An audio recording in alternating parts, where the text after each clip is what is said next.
राधे राधे, नमस्ते। स्वागत है हिंदी टीचर्स एकेडमी में। तो हिंदी व्याकरण के प्रतिदिन हम 50 क्वेश्चन देख रहे थे। मुझे लग रहा है 5वीं क्लास होगी ये।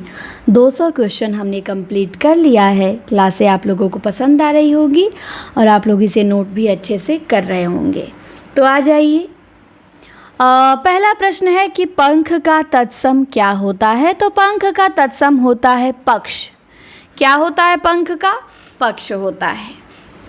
फिर है कि वाक्य में जिस शब्द से क्रिया के संबंध का बोध हो वहाँ पे कौन सा कारक होता है। तो वाक्य में जिस शब्द से क्रिया के संबंध का बोध हो वहाँ करण कारक होता है। सियार, सियार का स्त्रीलिंग क्या होगा? सियारनी होगा। रक्षाबंधन में कौन सी संज्ञा है? तो त्योहारों के नाम में व्यक्तिवाचक संज्ञा होती है।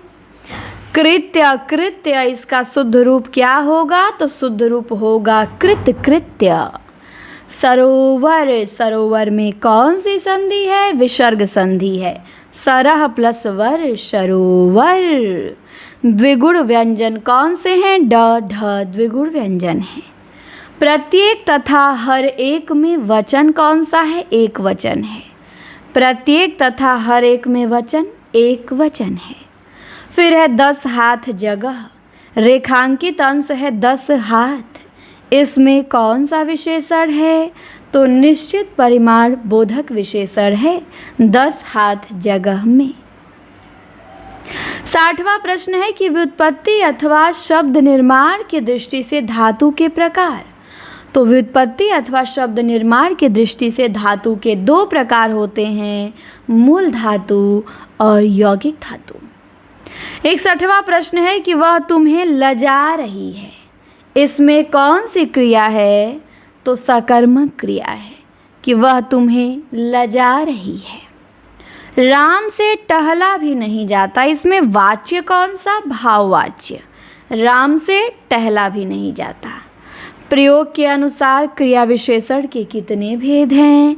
तो प्रयोग के अनुसार क्रिया विशेषण के 3 भेद हैं। प्रयोग के अनुसार क्रिया विशेषण के भेद 3 हैं। मजा, मजा किस भाषा का शब्द है? तो मजा फारसी भाषा का शब्द है। किस भाषा का है मजा? फारसी। कातिल, कातिल किस भाषा का शब्द है? अरबी। कातिल किस भाषा का शब्द? अरबी। तैराक, तैराक में कौन सा प्रत्यय है? तो तैराक में आक प्रत्यय है। तैराक में आक प्रत्यय। क्रोध का विशेषण क्या होगा? तो क्रोध का विशेषण होगा क्रुद्ध। क्रोध का विशेषण क्रुद्ध हो जाएगा और क्रोध की भाववाचक संज्ञा क्रोधित हो जाएगी। तो ध्यान रखिएगा इसे। इसके बाद है हंसी। हंसी का विशेषण क्या होगा? तो हंसी का विशेषण होगा हसोड़। हंसी का विशेषण हसोड़ होगा। इसके बाद है लाठा, लाठी में समास बहुब्रीहि समास होगा। परोक्ष में समास अव्ययी भाव समास होगा। पहले से बहुत धीरे बोलने वाला में कौन सा पदबंध है? क्रिया विशेषण पदबंध है। सूर्योदय होने पर कुहासा जाता रहा। ये कैसा वाक्य है? तो सरल वाक्य है। फिर है शब्द केवल संकेत मात्र हैं। इसका शुद्ध रूप क्या होगा? यह अशुद्ध है तो शुद्ध रूप होगा कि शब्द केवल संकेत है। केवल और मात्र एक साथ नहीं प्रयोग किए जाते हैं। आकाश का विलोम क्या होगा? तो पाताल होगा। दक्षिण का विलोम क्या होगा? तो वाम या उत्तर होगा। यदि कोश का अर्थ खजाना होता है, कोश में यदि मूर्धन्य स है तो उसका अर्थ खजाना होगा और यदि तालव्य श है तो उसका अर्थ होगा शब्द संग्रह। तो ध्यान देंगे, कोश में मूर्धन्य स है तो उसका अर्थ खजाना और तालव्य श है तो उसका अर्थ शब्द संग्रह। फिर है आर्यपुत्र किसका पर्यायवाची है? तो आर्यपुत्र पति का पर्यायवाची है। किसका? पति का। हाटक, हाटक किसका पर्यायवाची है? तो हाटक सोना का पर्यायवाची है। हत्या करने वाला के लिए एक शब्द क्या होगा? तो हत्या करने वाला के लिए एक शब्द होगा हत्यारा। फिर है चू न करना। इस मुहावरे का अर्थ क्या होगा? तो इसका अर्थ होगा सह जाना, जवाब न देना। उसी को कहते हैं चू न करना। एक पंथ दो काज। इस लोकोक्ति का अर्थ क्या होगा? तो इसका अर्थ होगा एक काम से दूसरा काम हो जाना। उसी को कहते हैं एक पंथ दो काज। लाल, लाल की भाववाचक संज्ञा क्या होगी? तो लाल की भाववाचक संज्ञा होगी लालिमा, ललाई, लाली। लाल की भाववाचक संज्ञा लालिमा, ललाई, लाली। देवालय, देवालय में कौन सा समास है? संबंध तत्पुरुष समास है। देव का आलय। देवालय में संप्रदान भी होता है, संबंध भी होता है, दोनों होता है। देव के लिए भी आलय और देव का आलय। अर्चना अत्यंत सुंदर है। इसमें प्रविशेषण क्या है? तो प्रविशेषण है अत्यंत। फिर है 85 में कि वह कौन है जो पड़ा रो रहा है? तो रेखांकित अंश जो को रेखांकित किया गया है। जो में कौन सा सर्वनाम है? तो आपको पता है संबंधवाचक सर्वनाम होता है जो और सो। तो जो और सो क्या है? संबंधवाचक सर्वनाम। तुमने गाया होगा। इसमें काल का कौन सा भेद है? तो इसमें संदिग्ध भूतकाल है। तुमने गाया होगा, संदिग्ध भूतकाल। पाठक का बहुवचन क्या होगा? तो पाठक गण होगा। गिरह में लिंग क्या होगा? स्त्रीलिंग होगा। टेबुल में कौन सी संज्ञा है? जातिवाचक संज्ञा है टेबुल में।